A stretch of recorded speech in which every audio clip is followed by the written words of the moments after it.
Dans cette nouvelle activité, nous allons voir l'avenir de la lithosphère une fois formée. Et nous allons voir qu'elle subit de nombreuses modifications. Première chose, au niveau des dorsales, il y a de nombreuses failles, donc c'est-à-dire des fissures. Comme nous sommes dans l'eau, il y a donc de l'eau qui va entrer dans ces fissures et il va y avoir un échange d'atomes et un échange de température entre la roche et l'eau. Cette modification, cette transformation que subissent les roches à l'état solide, c'est-à-dire sans fondre, c'est ce qu'on appelle le métamorphisme. Donc, au niveau des dorsales, les roches vont subir une modification sous l'influence de l'eau, c'est ce qu'on va appeler du métamorphisme hydrothermal, puisque l'une des origines, c'est la présence d'eau.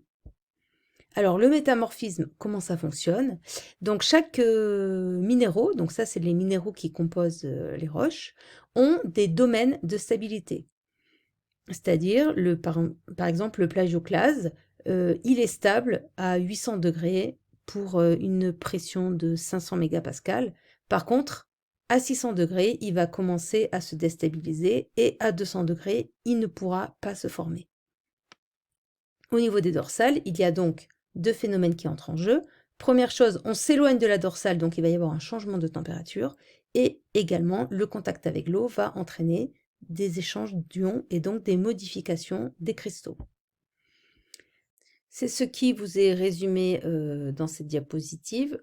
Il est noté dans l'énoncé qu'au cours de l'éloignement de l'axe de la dorsale, sous l'effet du contact de l'eau et de la baisse des températures, les gabbros donc, qui formaient la croûte, donc c'est ce que vous voyez là, vont se modifier et donc se métamorphiser et devenir métagabbros. Et même chose au niveau des péridotites, qui elles composent le manteau, qui vont se serpentiniser. Et on avait eu une première approche dans l'activité précédente où ici, juste au-dessus de la péridotite, il y a écrit péridotite serpentinisée. Ça veut dire que le métamorphisme commençait à toucher la péridotite. Donc ce sont des traces de métamorphisme. Alors, on va étudier un peu plus en profondeur ce métamorphisme en étudiant notamment le taux d'hydratation des minéraux qui composent les différents gabbros et métagabbros. Donc, augite et anorthite sont deux minéraux anhydres. L'orblinde, elle, est hydratée à 3,96% et l'actinote et la chlorite sont hydratées à 24,5 et 3,8% chacune. Une fois qu'on connaît le taux d'hydratation des minéraux, on va pouvoir en déduire celui de la roche. Et on voit que donc le gabbro n'est pas du tout hydraté, le métagabbro 0,6% et le métagabbro 2 6,6% d'hydratation. Donc, plus on s'éloigne de la dorsale, puisque je rappelle, voilà, on a gabbro, métagabbro, gabbro 2. Donc, plus on s'éloigne de la dorsale, et plus on voit que la quantité d'eau contenue dans la roche va augmenter. Donc, en fait, la roche va s'hydrater au contact de l'eau de la mer. Même chose au niveau du manteau. Donc, on voit là la péridotite avant métamorphisme, la péridotite après métamorphisme. Et donc, on voit bien que l'olivine qui était là entière s'est fissurée et que autour de l'olivine et dans les fissures, c'est mis en place un minéral appelé S. Et donc, vous avez la légende dans votre fiche, S égale serpentinite. Et là aussi, la serpentinite est un minéral hydraté, ce qui n'est pas le cas du pyroxène et de l'olivine. Donc, comme pour les gabbros, sous l'effet de la présence d'eau, les péridotites vont s'hydrater et se transformer. Il y a donc, en plus d'une baisse de la température, un apport d'eau dans les roches. Donc ça, c'était la première chose. La roche va s'hydrater au fur et à mesure qu'elle s'éloigne de la dorsale. Deuxième modification, donc on l'a dit, en s'éloignant de la dorsale, on s'éloigne de la source de chaleur.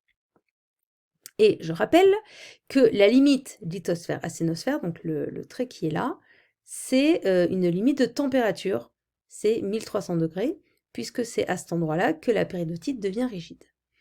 Donc on imagine un point ici, donc là on est à plus de 1300 degrés, mais à mesure que l'on s'éloigne, la température va diminuer, et donc au bout d'un moment on va entrer dans la partie où la péridotite est rigide, et donc dans la lithosphère. Vous voyez donc bien que la largeur de la lithosphère est différente selon que l'on soit proche ou éloigné de la dorsale. Cette épaisseur peut se calculer donc avec cette formule. Donc on voit que plus la lithosphère devient ancienne et plus son épaisseur augmente. Alors pourquoi est-ce que ça va nous intéresser? Eh bien on va voir, parce que l'épaisseur de la lithosphère va avoir une conséquence sur sa densité. Donc l'épaisseur de la lithosphère, on vient de la calculer. L'épaisseur de la croûte, elle est identique partout, c'est à environ 7 km. L'épaisseur du manteau, donc je rappelle le manteau, donc en fait ça c'est la croûte et ça c'est le manteau, d'accord? Donc l'épaisseur du manteau, c'est l'épaisseur totale moins l'épaisseur de la croûte.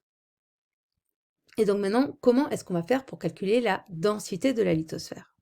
Donc on sait que la densité de la croûte c'est 2,9, la densité du manteau lithosphérique c'est 3,3.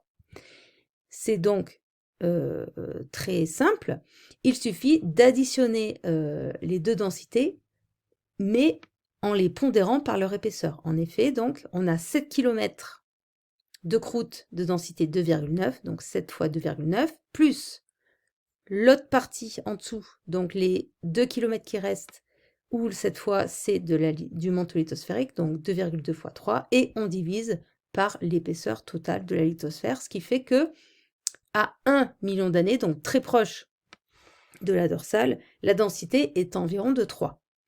Et on voit, en menant ce calcul, que la densité va petit à petit augmenter à mesure que l'on s'éloigne de la dorsale. Alors pourquoi c'est intéressant de voir ça? Tout simplement parce qu'en dessous, la sténosphère a une densité de 3,25. Et donc on voit que 3,25, c'est là.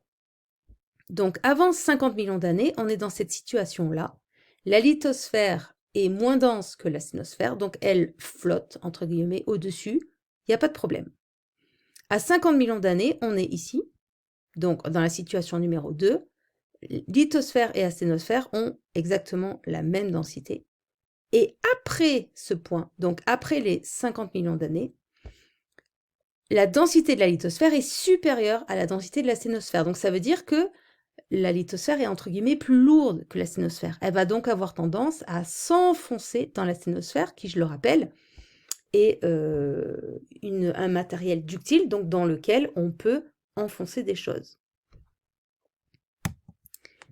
Donc, que faut-il retenir de tout ça? Au niveau de la dorsale, il y a une circulation hydrothermale, donc c'est l'eau qui s'infiltre dans les fissures. Il va y donc avoir hydratation de la roche, c'est ce qu'on appelle du métamorphisme. À mesure que vous vous éloignez de la dorsale, il va y avoir un refroidissement de la lithosphère, donc son épaisseur va augmenter et donc sa densité va également augmenter. Elle va tellement augmenter que, à partir d'un point, un point de rupture, donc, la lithosphère va devenir plus dense que la sténosphère et va commencer à s'enfoncer dans la sténosphère.